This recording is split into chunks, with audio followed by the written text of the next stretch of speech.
आउज़ुबिल्लाहि मिनश्शैतानिर्रजीम बिस्मिल्लाहिर्रहमानिर्रहीम। Dear student, अस्सलाम वालेकुम। आज हम जमात नहम की किताब से मीर तकी मीर की गज़ल नंबर 1 पढ़ेंगे। इससे पहले आप जमात हफ्ता में नज़म हम्द और नात की सूरत में पढ़ चुके हैं, लेकिन गज़ल इस जमात में आपके लिए बिल्कुल नई है। इससे पहले कि हम बाकायदा आगाज़ करें, गज़ल के मुतालिक चंद मौरूज़ात आपके सामने पेश करती हूँ। गज़ल के लुग़वी मानी है औरतों से बातें करना। अच्छा, गज़ल और नज़म का बुनियादी फ़र्क भी जानना ज़रूरी है।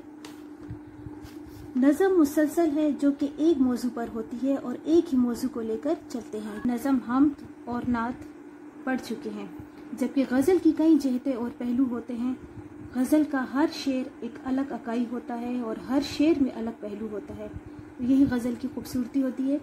अगर एक शेर इश्क़ मजाजी की तरफ है तो ऐन मुमकिन है कि दूसरा इश्क़ हकीकी पर मबनी हो। गज़ल का हर शेर अपने अंदर एक गहरा मानी का एक गहरा समंदर लिए होता है।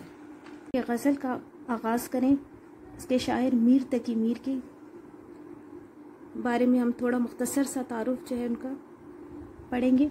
उनकी अदबी हैसियत है गम का शायर, ख़िताब है खुदाई सुखन और सरताज शुराए उर्दू। तारीख़ पैदाइश है 1724 और तारीख़ वफ़ात है उनकी 1810। शायरी की अहम ख़ुसूसियात है उनकी आफाकियत और हमागिरी, फ़िक्र आखरत और मीर का तसव्वुर गम। इस गम में उनका गमे जाना भी शामिल है, गमे दौरा भी शामिल है, गमे जो है रोज़गार वग़ैरह।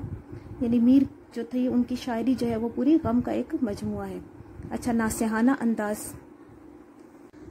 डियर स्टूडेंट, मीर तकी मीर के मुख्तसर तारुफ़ के बाद हम आगे बढ़ते हैं। हाथ में पेन या पेंसिल पकड़ लें, या तो अगर हाइलाइटर है तो उसका इस्तेमाल करें। सफ़ा नंबर 113 पे आ जाएं। मीर तकी मीर। मीर तकी मीर आगरे में पैदा हुए। उनके वालिद का नाम मोहम्मद अली था, लेकिन लोग उन्हें अली मुत्तकी कहते थे। मीर बचपन में यतीम हो गई। कोई पुरसाने हाल ना था। पुरसाने हाल मतलब हाल पूछने वाला।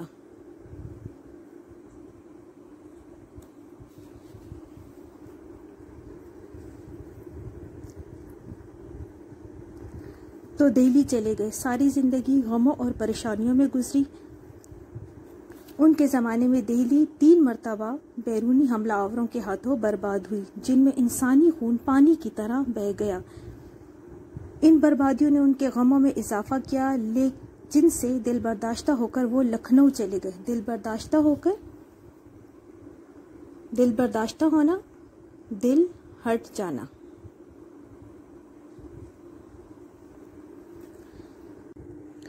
अगले पैराग्राफ की तरफ आते हैं। मीर को खुदाई सुखन कहा जाता है। खुदाई सुखन का खिताब है। सौदा, गालिब, हाली, हसरत, गर्ज बड़े बड़े शायरों ने मीर को उस्ताद तस्लीम किया है। उनके बज़ाहिर हर नर्म से अल्फाज में एक तड़पा देने वाली कैफियत मिलती है। यहाँ पर ये स्टूडेंट, ये सौदा, गालिब, हाली, हसरत, ये बड़े बड़े शोरा है, लेकिन यहाँ पर इनके तखल्लुस जो है वो लिखे गए हैं। इनके असल नाम भी जो है वो जानना बहुत ज़रूरी है। इनके असल नाम आप नोट कीजिएगा। सौदा का असली नाम है रफ़ी सौदा। सौदा उनका तखल्लुस है। गालिब असदुल्ला ख़ान गालिब। हाली का नाम है अल्ताफ़ हुसैन हाली, जिनका आप सबक इस्लाम में गदागरी की मज़म्मत पढ़ चुके हैं। हसरत यानी हसरत मोहानी।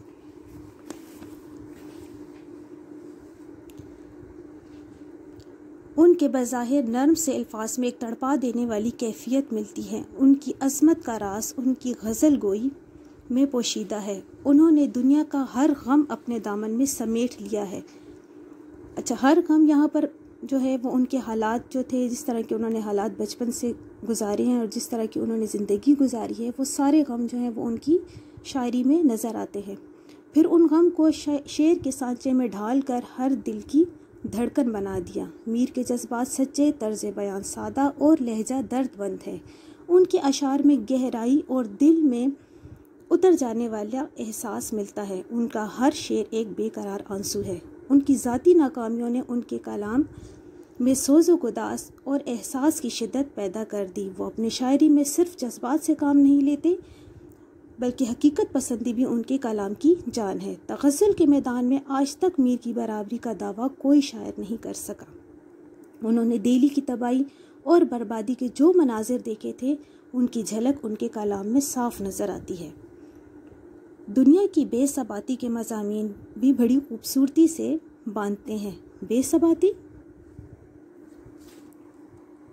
नापायदारी, यानी दुनिया का ख़त्म हो जाने वाली फ़ानी दुनिया के मज़ामीन बड़ी खूबसूरती से बांधते हैं। मीर की बहरें मुतरन्नुम और शीरी हैं। मुतरन्नुम मतलब उनमें एक तरन्नुम सा है, शीरी मतलब मिठास। बोल चाल का अंदाज़ उनके कलाम में नया लुत्फ़ पैदा कर देता है। खूबसूरत तशबीहात, यहाँ पे तशबीहात तशबीह की जमा, यानी किसी चीज़ को किसी ख़ास खूबी या खामी की वजह से किसी दूसरी चीज़ की मानंद करार देना जो होता है वो तशबीह कहलाता है, के इस्तेमाल में पूरी कुदरत रखते हैं। ये अजीम शायर 1810 को इस जहान फ़ानी से रुखसत हुए और लखनऊ में आसूदा खाक हैं। आसूदा खाक हैं यानी दफन है।